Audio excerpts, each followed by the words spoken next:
Парламентские слушания по возможному повышению пенсионного возраста пройдут в Госдуме 21 августа. Это решение принято в связи с тем, что депутаты в регионах активно обсуждают законопроект с избирателями, а профильный комитет работает с предложениями и поправками ко второму чтению.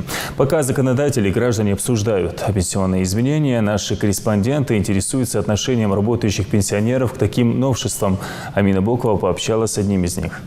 Резиновые перчатки, галоши и отвертка. Каждое утро Идриса Хаутиева начинается с обхода специальных ячеек и проверки трансформаторов. Подстанция «Малгобек-2», на которой уже 20 лет трудится электромонтер, обеспечивает светом десятки тысяч людей, проживающих в селениях Инарки, Пседах, Сагапши и городе Малгобек, а также все административные и стратегические объекты, находящиеся на их территории.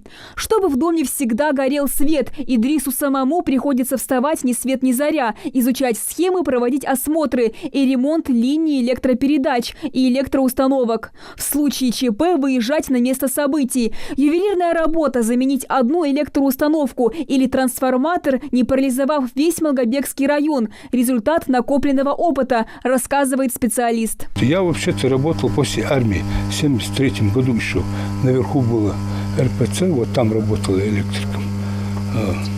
Да.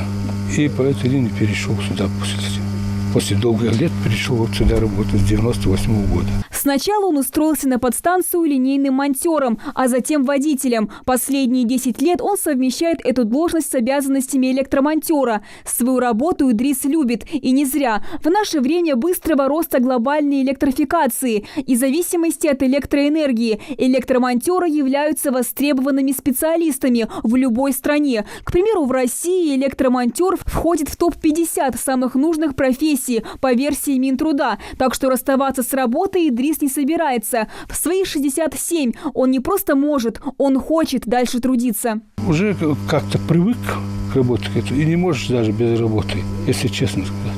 Я вот вовремя, чтобы не прийти, не посмотреть, я не могу уже.